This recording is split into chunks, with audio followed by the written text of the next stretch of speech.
espacio para la divulgación de las humanidades. Bienvenidos. Hola, muy buenas tardes a todos quienes nos sintonizan a través de www.radiomorir.com, quienes nos ven y nos escuchan a través de nuestra página Estudio Humanitatis Radio. Les damos la más cordial bienvenida a una nueva emisión de nuestro programa dedicado a la divulgación de las humanidades y las artes. Es un placer compartirles que ya sobrepasamos los 315 seguidores.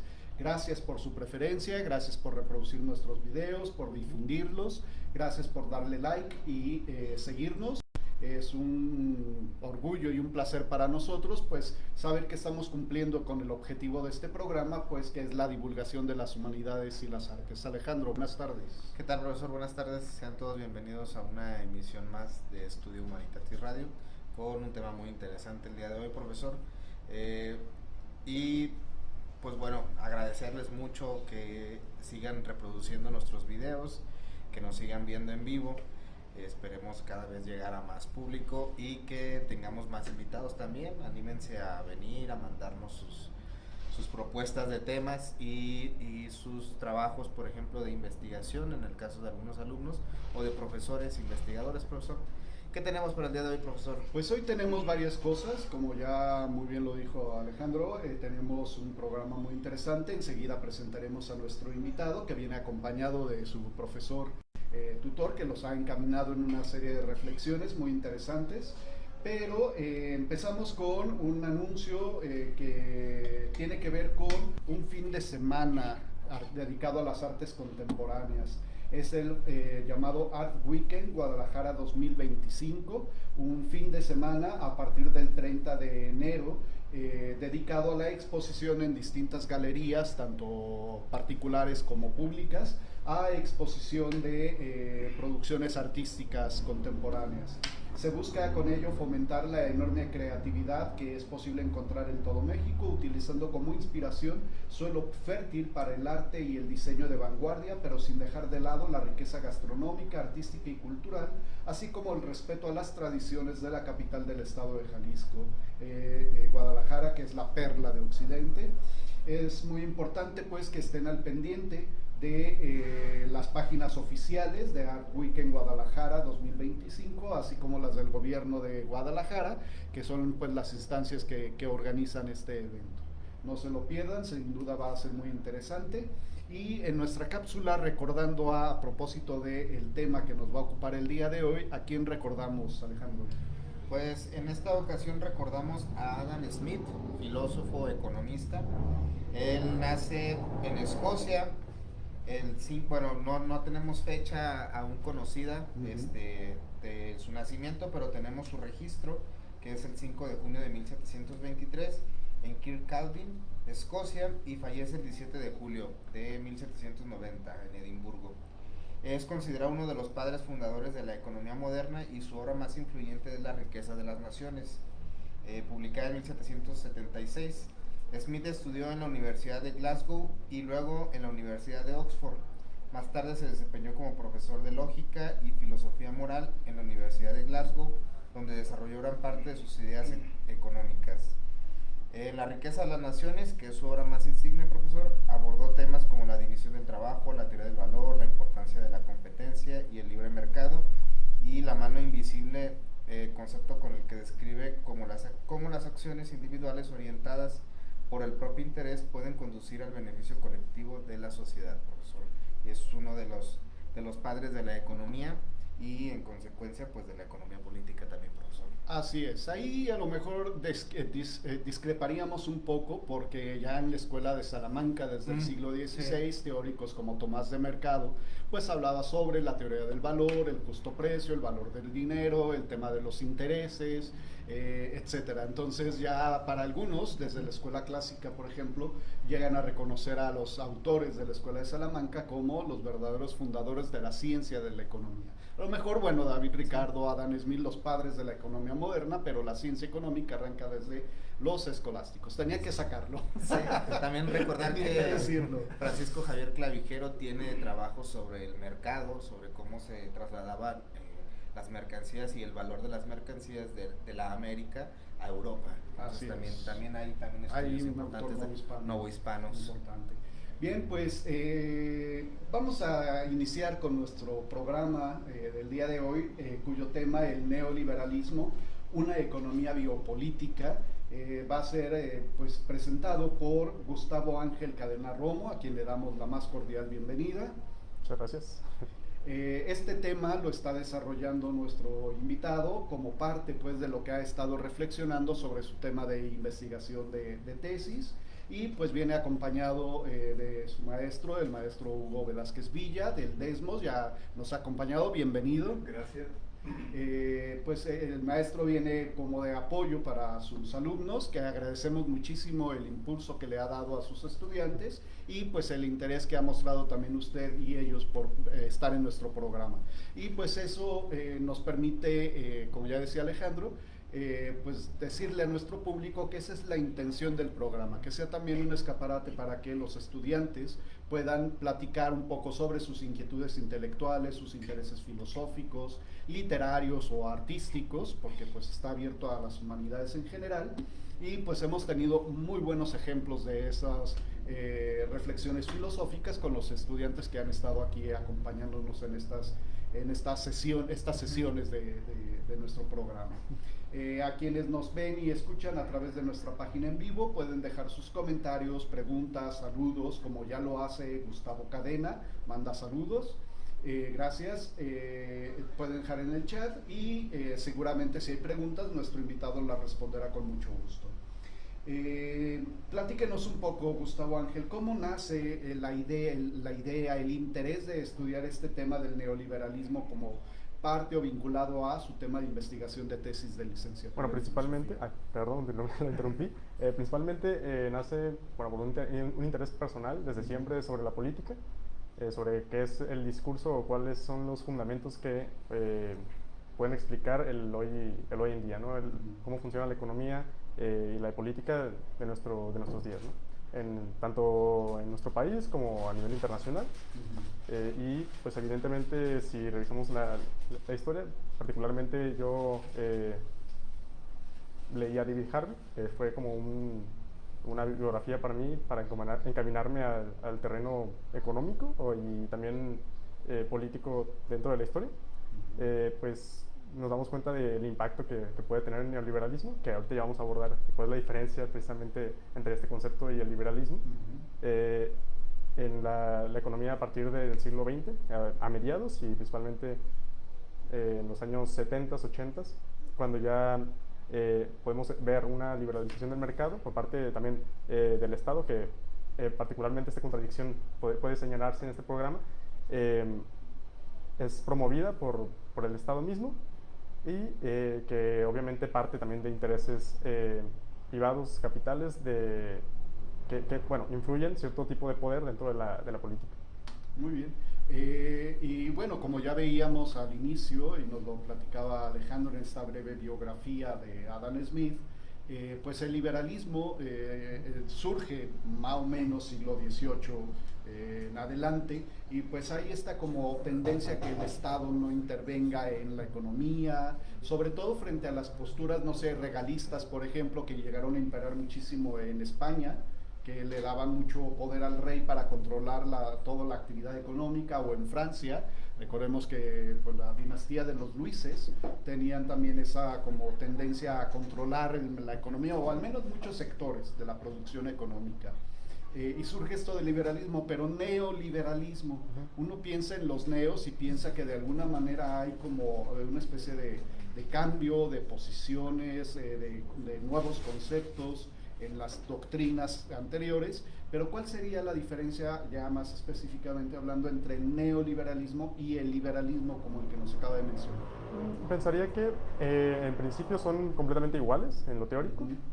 Ambos quieren precisamente una liberalización del mercado, una mayor flexibilidad por parte de las empresas, por parte de los consumidores, que no haya tanta intervención estatal, evidentemente, y lo que las diferenciaría sería meramente contextual, el contexto económico global a partir del siglo XX, que sería la globalización, la creación de organismos autónomos de cualquier tipo de estados que ponen, digamos, su granito de arena para que esta competencia económica global sea lo más justa posible, y que ahorita podríamos entrar en el tema de si estos verdaderamente son autónomos o no, o que si tienen alguna tendencia a imponer ciertas políticas públicas a cambio de, por ejemplo, establecer créditos. Y ahí pues entramos en un tema bastante interesante que precisamente pues, podemos abordar. Sí, complejo supongo, porque por ejemplo pensando en contextos como el estadounidense, es muy claro que esta tendencia, así como nos la describe usted, es más bien como de los estados a deshacerse también de obligaciones para con el ciudadano y se privatizan, ¿no? Pienso en el caso de Estados Unidos, por ejemplo, que son compañías particulares, privadas, las que se encargan de administrar los fondos para el seguro médico, para el seguro social, de tal manera que ya no es el Estado, son las compañías aseguradoras, y si la persona puede pagar la cuota de esa compañía aseguradora, tendrá entonces un buen servicio médico, pero si no, pues tendrá a lo mejor servicios limitados porque ya no es el Estado. Entonces hay como una tendencia también a deshacerse de responsabilidades y obligaciones, ¿no? Por parte del Estado.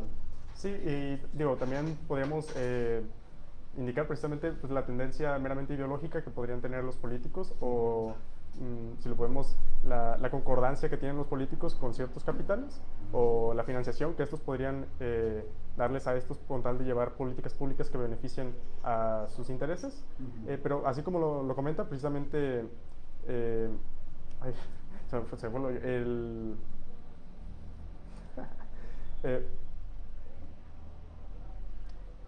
perdón, ¿cuál era el hilo conductor? Es normal, aclaramos un poco a nuestros radioescuchas, es normal, de repente los nervios a quienes han iniciado en esto de la radio. Nosotros iniciamos así que no te preocupes, es normal. Sí. Pero bueno, seguíamos charlando sobre cómo comenzaba a surgir esto del neoliberalismo, un poco como una extensión del liberalismo, cómo va surgiendo principalmente en las primeras décadas del siglo XX, después de la posguerra, digamos, Segunda Guerra Mundial, Primera Guerra Mundial, y también la intervención de los países hegemónicos a países más pequeños, donde extraían los productos de valor hacia los países hegemónicos, ¿no? Y así va surgiendo un poco esta cuestión de cómo es que el libre mercado no solucionaba nada, porque al final de cuentas había quienes detentaban digamos que el poder de cuáles son las mercancías que se podían liberar y se podían trasladar y cuáles no. Entonces en realidad no era el mercado, había alguien que era quien podía solicitar esas mercancías y llevarlas a cabo, ¿no? Y así es como empieza, entiendo un poco, a surgir esta cuestión del neoliberalismo. No hay un mercado como tal que sea el que rija las leyes del mercado, sino es también el poder que rige en el momento actual y está haciendo que circule esas mercancías, ¿no? Entonces, bueno, ya pasando un poco a otra pregunta, ¿nos podrías dar algunos elementos que nos digan cuáles son distintivos del neoliberalismo? No sé, por ejemplo, la participación del Estado, por ejemplo, ciertas corporativos que se unen, están unidos directamente con los políticos que detentan el poder en algunos países, etcétera.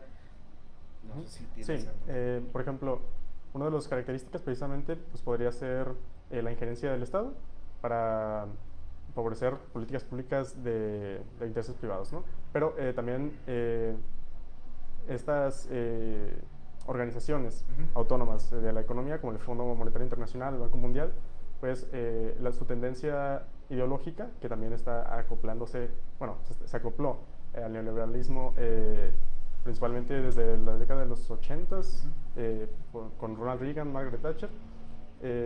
Su condición precisamente para brindar apoyos financieros, deuda, crédito, es ejercer una política pública, bueno, ejercer poder para cambiar la política pública, para poder liberalizar la economía.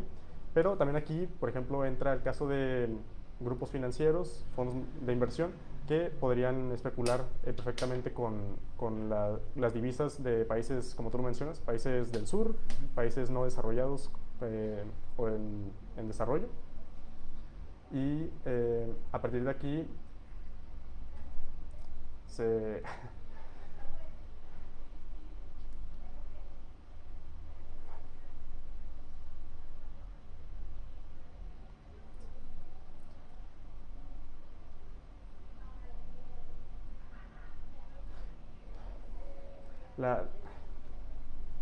se instauran estos monopolios de poder y también se instauran también esas corporaciones.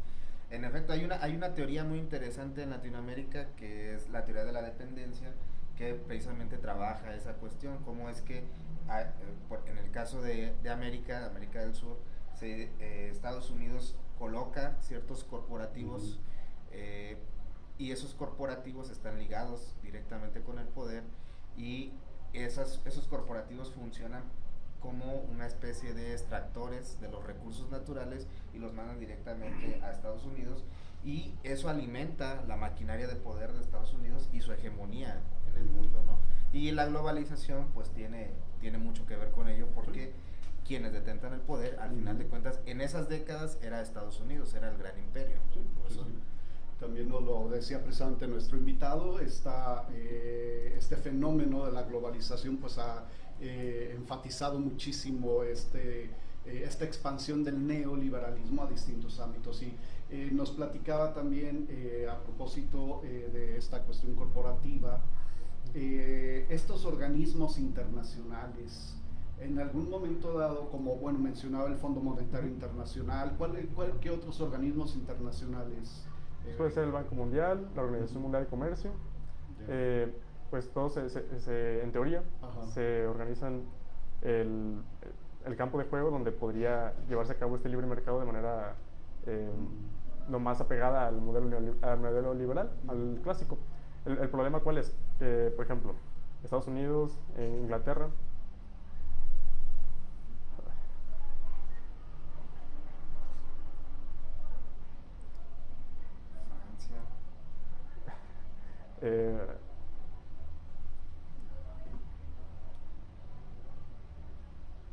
tienes que relajarte. Sí, tranquilo, no es un examen, no es un examen, es una charla. Estamos charlando, no se preocupe. Bueno, por ejemplo, la inversión estatal, no estatal, la inversión privada por parte de empresas extranjeras, pues eso se ve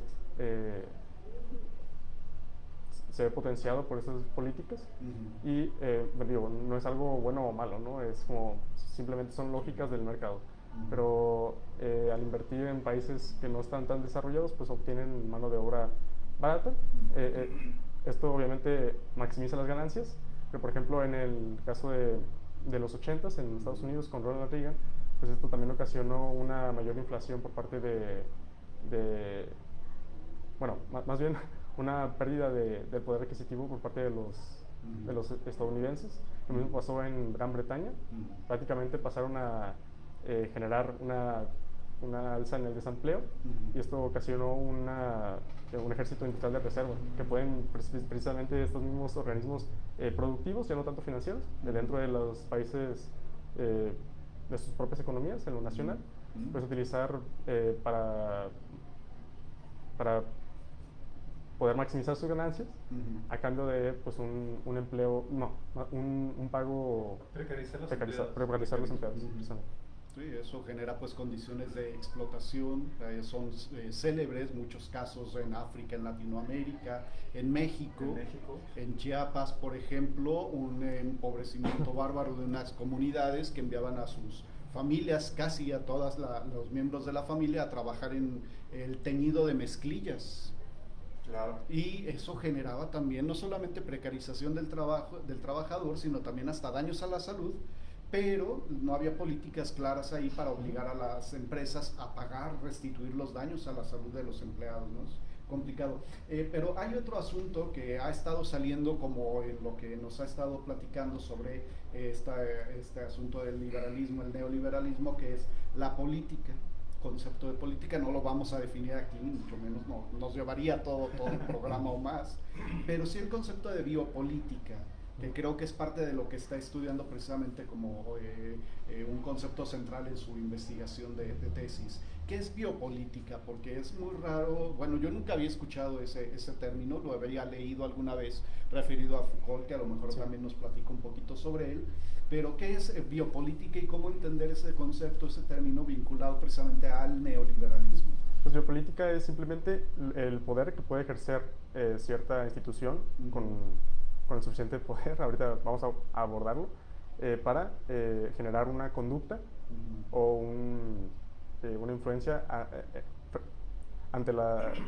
contra las vidas, no, Administrar los cuerpos humanos. Administrar los cuerpos humanos, básicamente diseñar la conducta del cuerpo humano y todo el discurso que puede traer detrás. Ajá. ¿Cómo podríamos entender eso de diseñar pues, esto del cuerpo humano, modificar o mover el cuerpo humano? ¿A qué se podría referir? Bueno, El ejemplo de una ser, fábrica. sí, podrían utilizarse, por ejemplo, pues medidas meramente necesarias para vivir, como podría ser precisamente trabajar. Nosotros todos necesitamos dinero para comer, entonces vamos a trabajar, ¿no? Ese es un ejemplo básico de la biopolítica, pero por ejemplo, en el tema ya del neoliberalismo, nos podemos referir a ciertos discursos que pueden ejercer un cierto tipo de ética. Ya hablando, por ejemplo, de esta antropología que viene acompañada con todo el discurso neoliberal, ya no basándonos simplemente en la economía, sino en lo filosófico, en lo teórico, que pues presupone a un ser humano que es primero racional y que es egoísta por naturaleza, que su principal impulso, por así decirlo, precisamente sería atender a sus propias necesidades en lugar de la comunidad. Sí, aquí se empieza pues, a diseñar este discurso individualista, ¿no? Que es, pues yo hago ciertas cosas para complacerme a mí mismo, no a la comunidad. Y pues eso hay, por ejemplo, varios estudios que lo desmienten completamente. Claro que el liberalismo, este discurso, pues se empieza a desarrollar en el siglo XVIII, más o menos. Y de ahí no se tienen ciertos estudios acerca de cómo funcionan ciertas comunidades, por ejemplo, que sí tomaban en cuenta o sea, el colectivo, que este estado de naturaleza del que hablaba Hobbes, pues no necesariamente es el correcto. ¿Y solo en los vínculos comunitarios? Sí. Bueno, ya pues, con todo esto ya aclarado, pues una biopolítica en el discurso neoliberal, pues podría ser esta idea de la meritocracia, que es precisamente un discurso que ejerce una presión de producir en el individuo y que genera algo así como una regla casi teológica, religiosa, acerca de lo que es el éxito y lo que es el fracaso, lo que es el cielo y lo que es el infierno, ¿no? Entonces, a partir de aquí, el individuo, el sujeto del neoliberalismo, se ve forzado a seguir ciertas conductas para estar ahí, para llegar a este paraíso neoliberal. Es muy interesante ese asunto, sobre todo porque lo vemos como en distintos ámbitos, esta meritocracia que ejerce verdaderamente una presión a la cual ni siquiera los maestros que estamos en instituciones públicas nos escapamos, porque hay que estar correteando constancias a diestra y siniestra, hacer cosas no por el gusto de compartir el saber, sino por la constancia que necesito para poder acceder a beneficios que brinda el Estado. Lo dijiste muy bien, biopolítica, lo dijiste muy bien, ¿eh? Sí. o más bien la padezco también. Alejandro. Bueno, recordarles a quienes nos comienzan a sintonizar, estamos charlando con Gustavo Ángel Cadena, es estudiante del CUSH, ahora Belénes, CUSH Belénes, y estamos charlando sobre el tema el neoliberalismo, una economía biopolítica, que es el tema de su investigación de tesis de licenciatura. Y bueno, es un poco, es un tema que quizás no es tan popular, tan visto, aunque debería difundirse de mejor manera y deberíamos analizarlo todos, profesor, porque estamos inmiscuidos dentro de lo que es la biopolítica. Y bueno, a mí me interesaría preguntarte, por ejemplo, en el caso de México, ¿qué tipo de políticas se desarrollan en el sentido de la biopolítica? Un poco como lo acabas de definir. ¿Cuáles serían, por ejemplo, esos factores que utiliza el poder para beneficiar o facilitar al mercado la explotación, por ejemplo, o la configuración de los cuerpos en torno a la producción? Bueno, evidentemente las condiciones precarias, primero, es una condición para generar todo tipo de, precisamente un ejército industrial de reserva, ¿no? Como lo decía Marx. Y a partir de aquí, bueno, el discurso, como ya lo había platicado, pues estamos en una economía globalizada, ¿no? Entonces, por ejemplo, lo que aquí estamos hablando, pues lo podrían escuchar aquí en China. Y este discurso, pues evidentemente... Lo están escuchando millones claro, de chinos. claro, lo están escuchando. Lo que intento decir es que, por ejemplo, el discurso de la meritocracia no es exclusivo, por ejemplo, de países que podemos determinar como una potencia económica dentro del neoliberalismo, como Estados Unidos, sino que este discurso también se riega por todos lados. Las políticas, los comportamientos biopolíticos se reproducen. Es una subjetividad que está siendo pues, bombardeada por este tipo de información y a partir de aquí se produce toda esta cultura de la producción, de la productividad. Obviamente también para cierto sector, ¿no? Por ejemplo, el sector rural, pues dudo mucho que atienda a este tipo de discursos, aunque por ejemplo en la esfera, no sé, de redes sociales, si nos topamos con discursos de que son pobres porque quieren o todo este tipo de cosas que también ejercen precisamente una presión para generar todo este tipo de pensamiento productivo, si lo queremos ver de esta manera. Recuerdo, ahora que me estabas respondiendo a la pregunta, recuerdo un artículo publicado en la revista Futuro, ya extinta, de José Revueltas.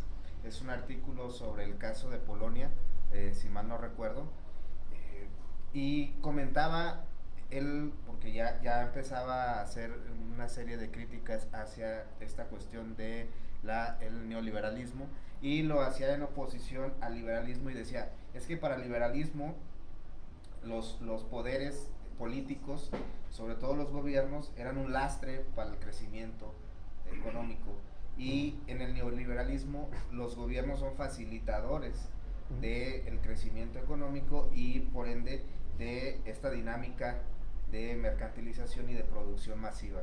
Y esto lo hacía principalmente porque él había notado que en México, en el caso de México, había ciertas reformas que facilitaban la sobreexplotación, no solamente de los cuerpos, como bien lo dijiste en el caso del concepto de biopolítica, sino también la sobreexplotación de las tierras. Son célebres, por ejemplo, en Guatemala, El Salvador, Honduras, esto de las repúblicas bananeras, una sobreexplotación de campos, plantíos de bananos, y que estaban completamente vinculadas con el poder hegemónico de Estados Unidos, y ellos ponían, estas empresas por medio del poder político de Estados Unidos, colocaban a gobernantes, alcaldes, etcétera, y facilitaron la sobreexplotación. Y me parece muy interesante porque una de las críticas de José Revueltas era que en su tiempo, no recuerdo el año en que se publicó el artículo, ciertamente, hicieron una reforma en México sobre las horas laborales, y esas reformas se traducían en que había posibilidad de que el patrón, estos corporativos sobreexplotaran al trabajador, con la justificación de que se tenía que sacar una cierta producción para que el país creciera, y todo este discurso político como iba prefigurando esta cuestión que nos platicas. Ahora, una pregunta para nuestros radioescuchas y también para nosotros, porque como decía el profesor, yo al menos no lo había escuchado mucho, este concepto de biopolítica. ¿Nos puede decir más o menos desde dónde viene este concepto, si tienes rastreado el autor, de dónde surge este concepto, o cuál es el autor en el que tú te has basado específicamente? No te en tu traigo como investigación? la obra en específico, que en donde nace, pero Foucault precisamente se le adjudica el término. Es, bueno, él siempre utilizaba como la historia para describirnos, por ejemplo, cómo cierto tipo de poderes dominantes ejercían su fuerza a sectores mucho más desfavorecidos. Diseñaban la vida. Diseñaban la vida, diseñaban obviamente su conducta, como ya lo hemos platicado, o sea, por ejemplo, en el tema de las cárceles, ¿no? Cómo el sistema penitenciario pues adaptó todo un conjunto de disciplinas, todo un conjunto de técnicas para poder diseñar sus cárceles, pero que también esto provoca, por así decirlo,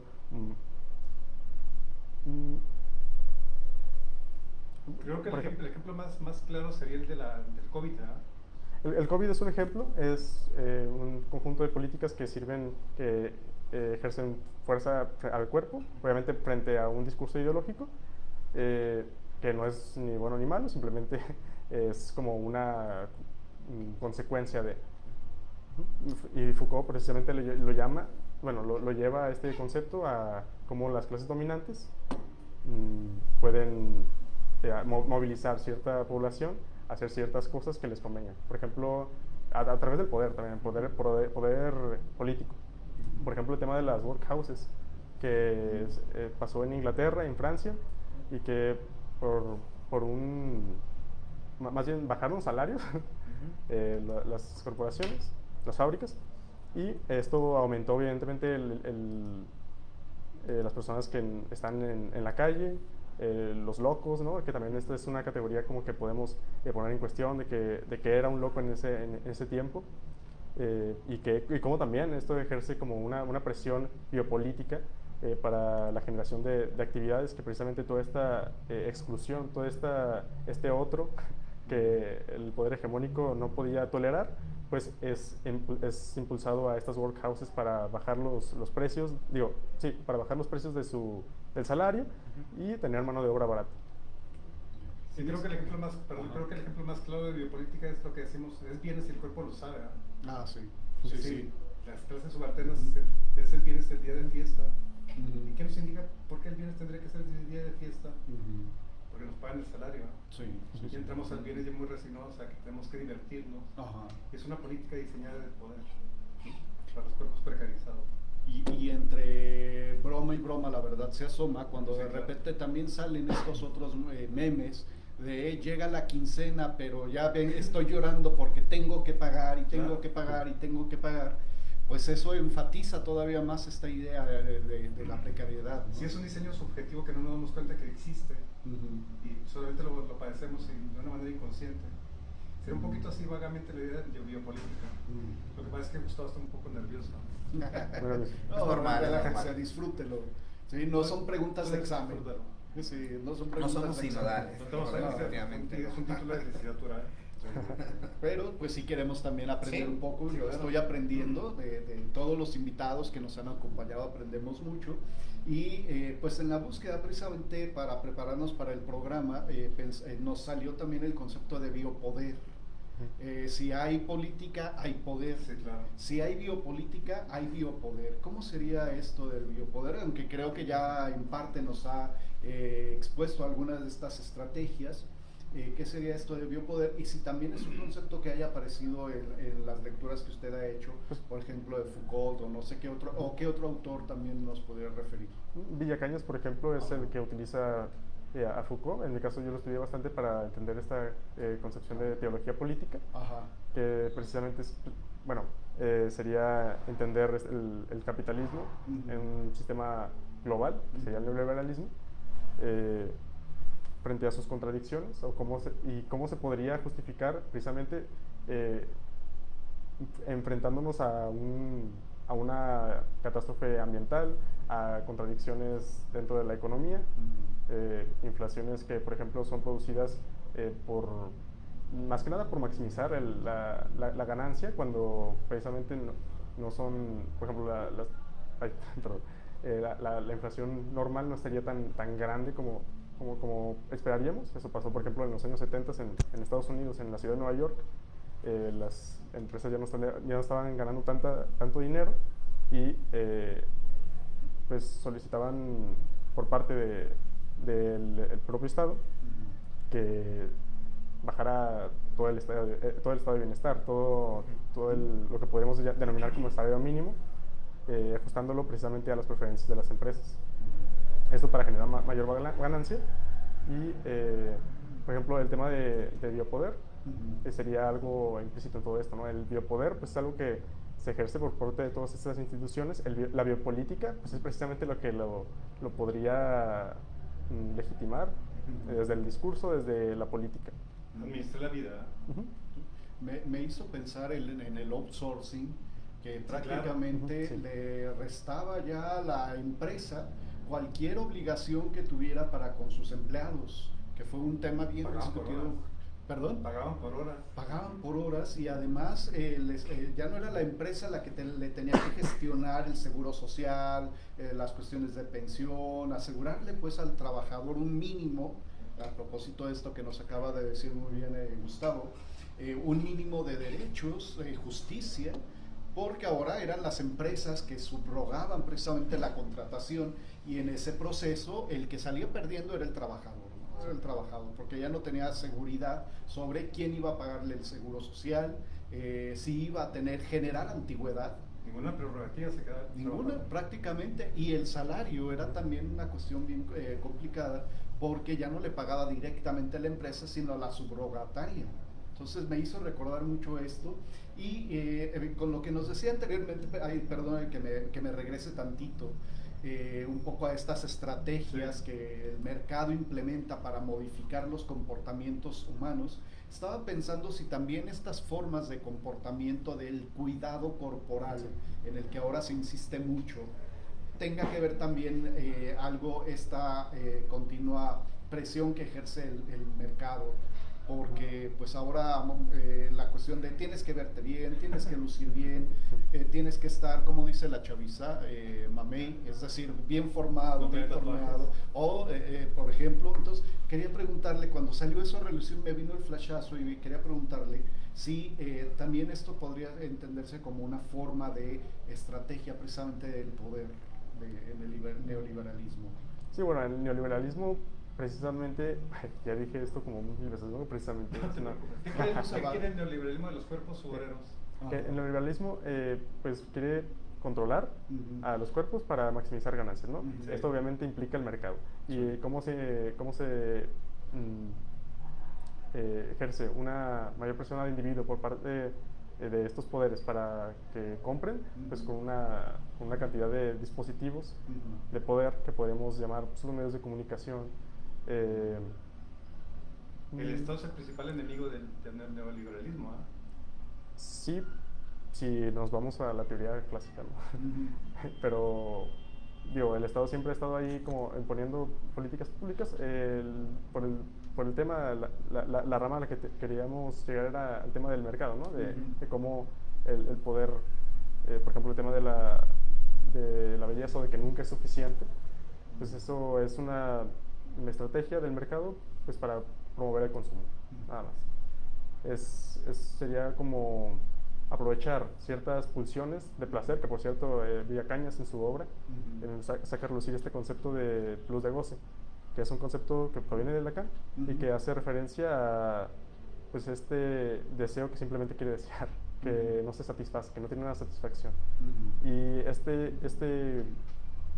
esta pulsión que se aprovecha dentro de una esfera individual, que propone, por ejemplo, Habermas, en contraste con una esfera, ¿cómo decirlo?, social, y donde precisamente podríamos encontrar un equilibrio entre, yo hago esto para mejorar la sociedad, yo hago esto porque conozco a fulanito de tal y puedo identificarme con él, y entonces salimos a modificar el gobierno, a modificar las políticas.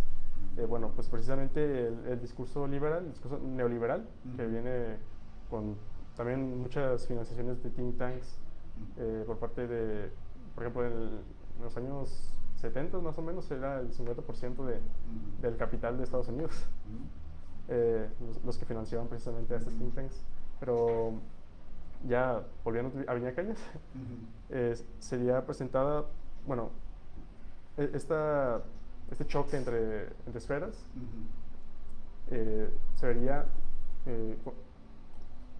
rebasado pues por este concepto de plus de goce, que vendría a ser pues, controlar completamente esta esfera individual para favorecer el discurso del mercado.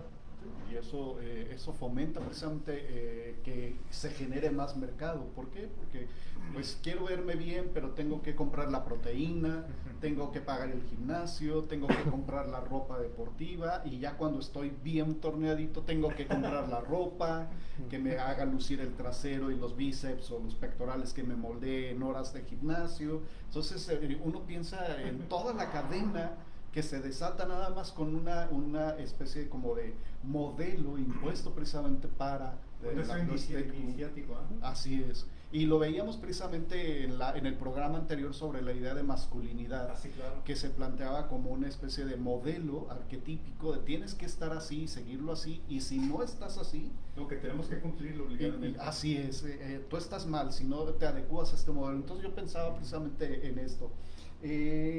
Bueno, antes de avanzar y cederle la palabra a Alejandro, que seguramente también quiere preguntarle cositas. Bueno, Rosa Gómez Medina nos manda saludos a todos quienes estamos aquí en la sala. Una radio ciberescucha asidua. Betsy Hidalgo dice ánimo, saluda ahí a nuestro invitado. Y a David Duarte, también un recurrente ciberradio escucha, nos manda saludos a todos. Un saludo va de regreso. Y pues pueden hacerle preguntas a nuestro invitado, algún comentario más acerca del tema que está trabajando. Ya nos mencionaba algunos autores de referencia, aunque al final pues le vamos a pedir que nos sugiera alguna bibliografía como para empezar a estudiar este tema. Nos mencionaba algunos autores como Foucault, también salió a relucir el nombre de Habermas, entre otros. Alejandro, ¿qué tenemos? Otra pregunta. Pues bueno, a mí me gustaría preguntarte ya con respecto a cómo se va configurando en el ámbito de la salud y la reproducción de la vida, porque recordando un poco esta cuestión de los modos de producción capitalistas y en específico el modo de producción capitalista moderno, que es del siglo XX hacia acá, cómo es que sí van digamos que regulando la reproducción de la vida, ¿no? Primero porque la idea es que el obrero, el trabajador, solo pueda reproducir su vida para seguir produciendo mercancías. Pero en el caso del neoliberalismo es muy interesante porque entra otro factor, ¿no? El poder político, y hay ejemplos muy claros de cómo es que regulan la reproducción de la vida. El caso de China, ¿no? La reproducción, ellos tienen un control natal muy fuerte, muy férreo, pero ahora empiezan a desregularlo porque esa misma regulación les trajo problemas a futuro, ¿no? Es en el caso de hoy. Ya no están haciendo tantos niños que van a ser los sujetos productores de las siguientes décadas, y es muy interesante cómo ahí entran muy claramente dos esferas interesantes, ¿no? El mercado y el poder político para regular la reproducción de la vida. Mi pregunta sería, ¿cuáles son las alternativas que en el caso, por ejemplo, no sé si Foucault da alguna alternativa a esta cuestión de la biopolítica, o si en tu caso estás planteando alguna alternativa o algún otro autor que hayas identificado que tenga alguna alternativa a estas regulaciones pues, de la vida, de la salud y de los cuerpos de los sujetos. ¿Te refieres solamente al aspecto de la salud o puede ser...? No, en general, pues al aspecto, una alternativa, digamos, a esta presión biopolítica que ejerce los poderes, ya sean económicos o políticos, y económicos y políticos frente al sujeto. Bueno, que tocas ese tema, porque precisamente la cuestión aquí es esa. O sea, lo que puede proponer autores como Mark Fisher con su realismo capitalista es que precisamente la cuestión es proponer, es cómo salir de esta reproducción discursiva, pero también material, que obviamente ejerce una presión al individuo. Sí. ¿Cómo podemos salir de esta órbita capitalista, ¿no? Del discurso dominante. El discurso dominante. aquí, por ejemplo, Villacañas podría proponer cierto tipo de comunidad, pero haciendo más alusión como a el común, a qué es lo que tenemos en común aquellos que podemos estar bajo este poder biopolítico, ¿no? Bajo esta influencia de ciertos discursos que no precisamente favorecen a la clase baja, sino a intereses de la clase hegemónica. Y pues plantea precisamente esta intersubjetividad entre el otro, entre ya no simplemente quedarnos en una reproducción constante de la lógica del capital, sino hacer comunidad. Que podría también desatar cierta ambigüedad, ¿no? Porque no propone tal cual algo concreto, pero digo, aquí la cuestión es pensar precisamente, es cómo podemos desde la creatividad, desde los intelectuales de izquierda, no precisamente de izquierda, pero digo, aquí la cuestión está medio contradictoria, ¿no? Si son de izquierda, pues no defienden ciertos intereses hegemónicos. Pues sería pensarlos como comunidad, ¿verdad? Sí. Sí, y sobre todo organizaciones que no vengan desde la hegemonía del poder, ¿no? Organizaciones como en los 80, 70 estaba el poder de los sindicatos, recuerdo, que estaba muy separado, pero desafortunadamente el poder político del PRI alcanza a abarcarlos y los asume, ¿no? Se los coopta a todos. Los coopta a todos, y la organización civil, que era la que tenía más fuerza, inclusive la universidad, pero el surgimiento de las universidades privadas también comienza a comerse toda esa fuerza del estudiantado que tenía claro. la organización más fuerte, ¿no? Estaban en la vanguardia de la activación. Y bueno, ahí me interesaría que, porque, perdón, Pero profesor, vamos a hay dar saludos espacio y a una pregunta que hace un radio ciberescucha a Dalí Duarte. Bueno, primero Kenia Carrasco, creo, porque te da las grafías como en ruso o no sé qué lenguaje. Dice: gran temática, felicidades al compañero, y sin duda muy denso el tema y muy complicado. Y a Dalí Duarte plantea una pregunta, dice: ¿puede tomarse la precariedad de los servicios de salud pública como un ejercicio de biopoder también? Totalmente, bueno, perdón.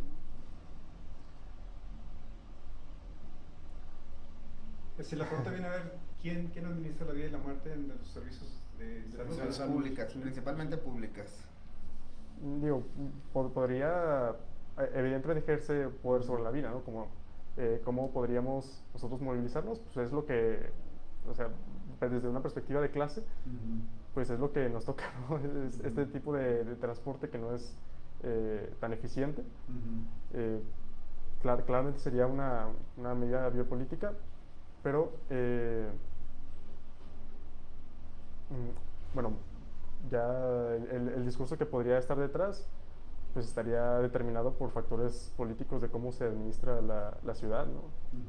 Si estos son eficientes o por qué no son eficientes, cómo se manejan los recursos que dan al gobierno, pero definitivamente es una cuestión de poder.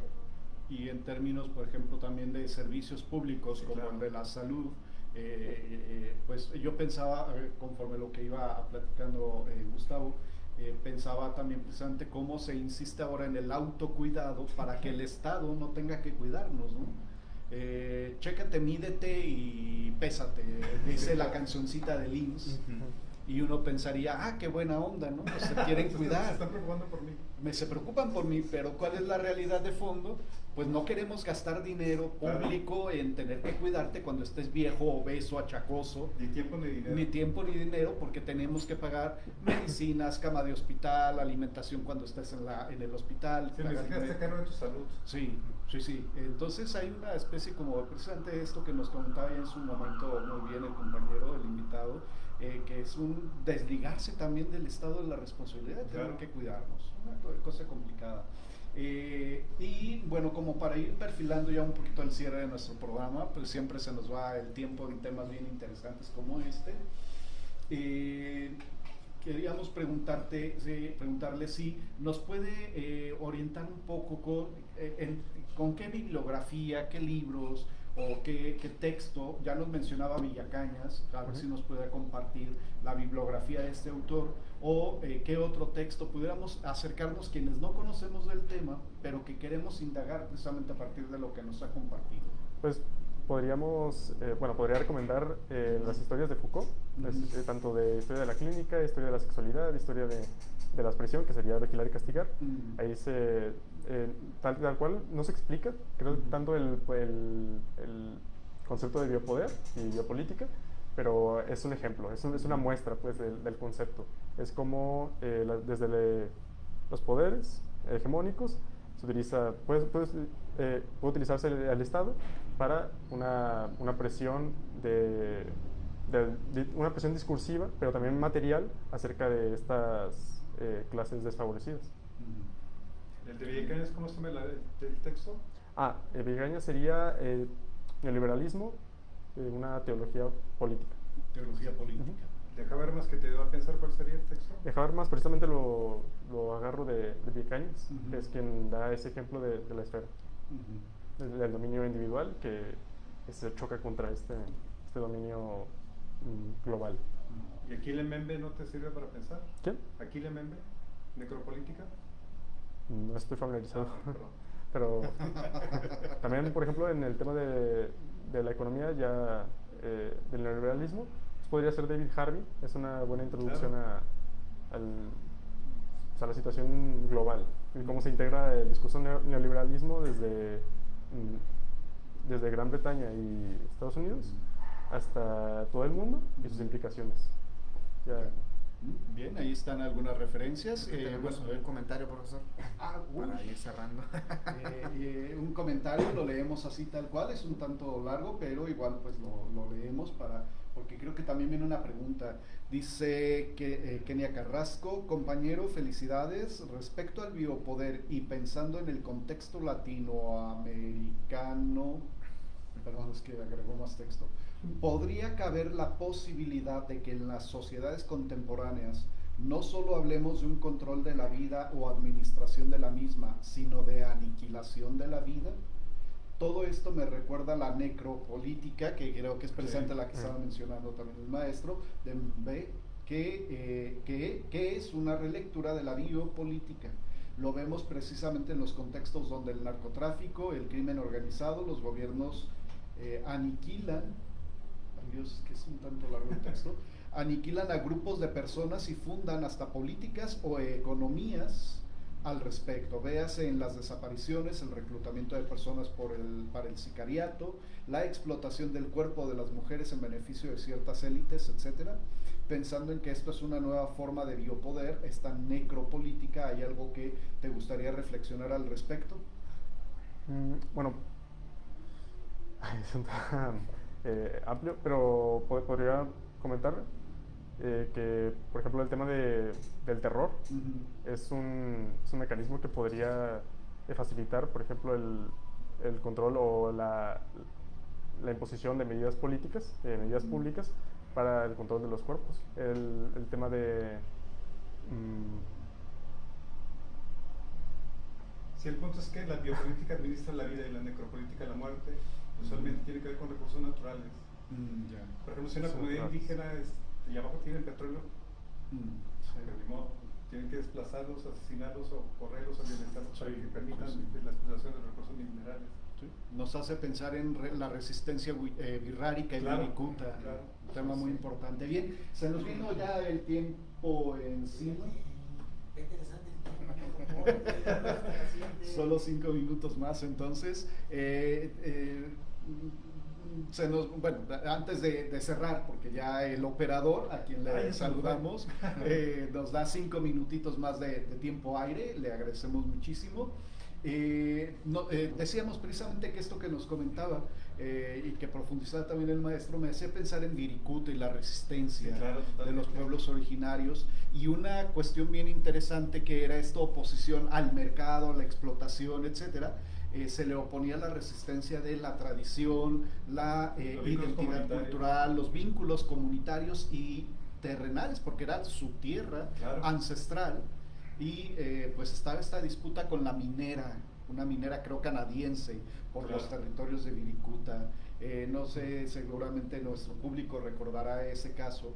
Ya después no supe en qué quedó, no sé si alguno de ustedes lo recuerde, pero en qué quedó precisamente esto de Viricuta, si finalmente ganaron el amparo las comunidades birráricas o no. No sé, maestro. No tengo idea, yo salí del país en aquellos días. Ya. Pero bueno, hay otros casos, en el caso de la administración de la muerte por parte de los poderes económicos y políticos, está el caso de las productoras o las reproductoras de armas de Estados Unidos. Claro. Es un ejemplo global. Sí. Digamos La que guerra. la guerra es digamos que la industria que más produce valor en estos tiempos, por ejemplo, ¿no? Hay muchos detonantes de guerra en todo el mundo. Y en México no es la excepción, ¿no? El caso del traslado de armas, el tráfico de armas de Estados Unidos a México para alimentar una industria, una maquinaria de muerte, pues también alimenta. No me aventuraría a decir que por parte del poder político en México, pero quizás por parte del poder político de Estados Unidos seguramente sí.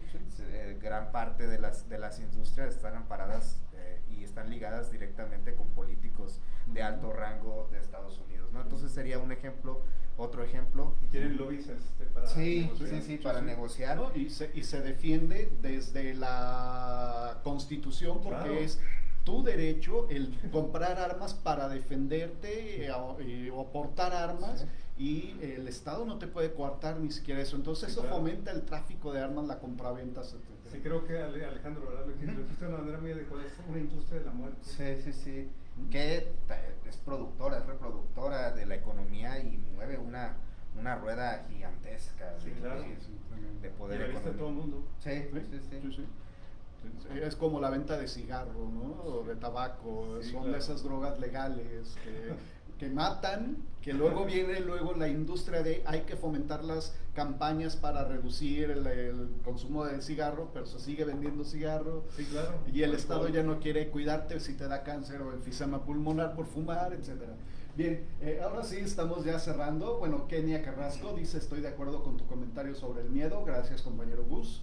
Cerramos con ello y pues agradecemos mucho a Gustavo Cadena Romo su visita a nuestro programa. De ahora en adelante Estudio Humanitatis Radio es su casa. Cuando quiera venir a platicarnos sobre este o algunos otros temas de su interés, sin duda será bienvenido. Agradecemos también al maestro Hugo por su fomento precisamente a que los muchachos se animen a exponer sus temas de reflexión, y pues a todo nuestro público le agradecemos el favor de su atención.